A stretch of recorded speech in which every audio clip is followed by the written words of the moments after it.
Hey everybody, it's James here from Guitarist.com. Welcome back to 30 Days of Guitar. We're entering our second week. It's day 8, and today we're going to learn about subdividing the beat and what that means. Now, really quick before we get started, don't forget to grab your copy of my free ebook if you haven't done so already, and to like and subscribe if you enjoy learning guitar with me. Otherwise, we're going to jump right in and discuss our topic at hand, which is subdividing the beat. And it sounds kind of complicated, but what it means is we're going to take every beat and divide it into 2. So up until now, and 95% of the time in music, you have 4 beats.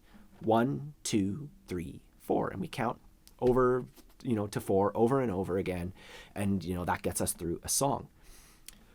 And when we relate that to strumming, we've been doing downstrokes with every single number.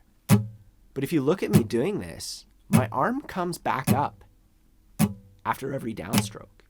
And we can count that as well. We can go 1 and 2 and 3 and 4 and. And that's all it is. That's subdividing the beat. We're taking our beat and we're dividing 1 into 1 and then 2 into 2 and so on. And that and is exactly halfway between the numbers. And the best way to start doing this is to simply tap something, tap your lap or your chest. You could clap your hands. That's a bit too loud for the microphones here. So I'm going to snap.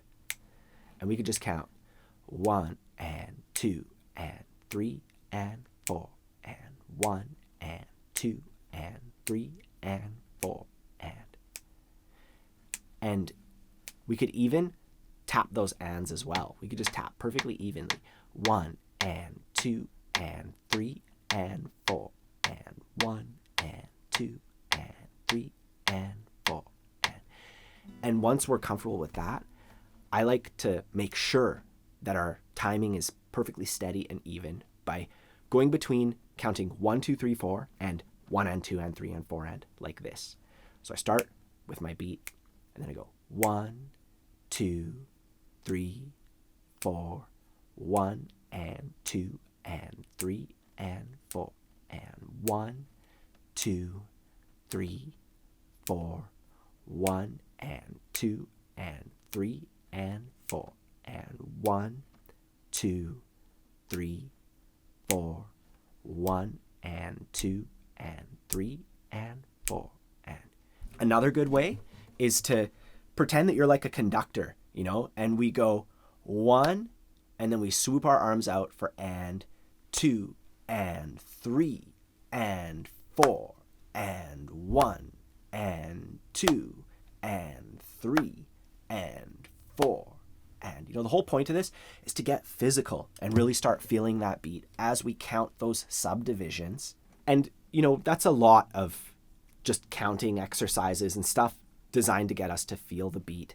I want to apply that to guitar now, and I'm going to make an E minor chord, and I'm going to just do tiny little downstrokes as I count 1 and 2 and 3 and 4 and 1 and 2 and 3 and 4 and 1 and 2 and 3 and 4 and 1 and 2, 3 and 4 and that's a really good way to start getting it out on guitar. It's just with those tiny downstrokes.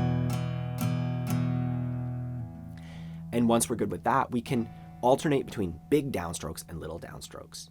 So on 1, we do a big downstroke, and then on and, a little one. So 1 and 2 and 3 and 4 and 1 and 2 and 3 and 4 and you could even tap your foot during the big downstrokes, during the numbers, right? 1 and tap and tap and tap and tap and tap and tap. That's a really good way to do it, to incorporate our foot tapping, right? Because for me, it took months before I could just naturally tap my foot while I was playing songs, but that only happened, I only hit that point because I tried to do it every opportunity I could get in my practice, and that's a really good place to insert that foot tapping practice. Now, finally, we can take that strumming and we can apply that to Eleanor Rigby. Let's just do it to the chorus, because we don't have to worry about the chords changing at weird times. Starting off on C, 1 and 2 and 3 and 4 and look at all the lonely people. 2 and 3 and 4 and 1 and 2 and 3 and 4. Look at all the lonely people. 2 and 3 and 4 and 1, 2 and 3 and 4.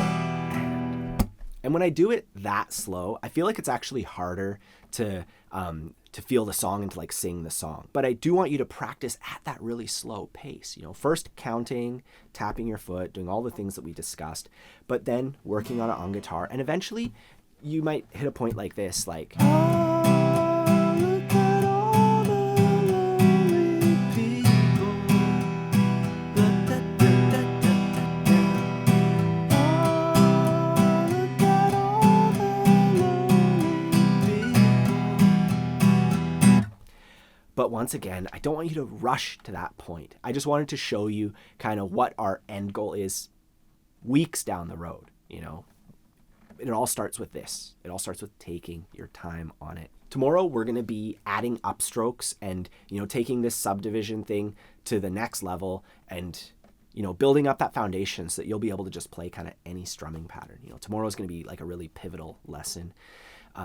If you enjoy learning with me, please take a moment to like and subscribe. That way you can follow along on this journey. I also have a ton of other stuff on this channel, like, over 400 lessons, songs, all sorts of stuff. Don't forget to grab your copy of my free ebook. There's a link in the corner. It has all the stuff that we're doing and a bunch more. And it comes with a bunch of videos too. Like, I have a ton of stuff aimed at people of all levels, especially beginners.